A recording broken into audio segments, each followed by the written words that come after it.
cantik. Tapi dekat atas ni kopi dia agak mahal. Dia dekat Genting, so voucher semua tak boleh guna. Okay.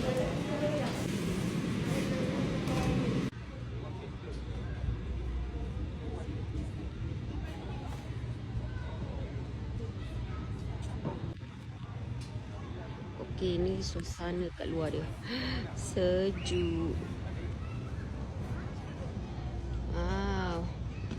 Kalau ada kabus-kabus, awan-awan, cantik lah kat sini. So korang naik atas tak jauh daripada GPO. Terus sini. Kita orang parking motor situ sekejap. Kalau tak kereta kena naik atas, masuk dalam, masuk belakang. Okay.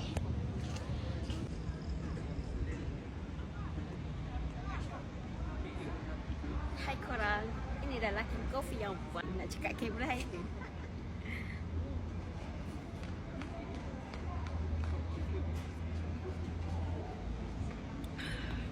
Sedapnya minum air panas. Sejuk-sejuk ni.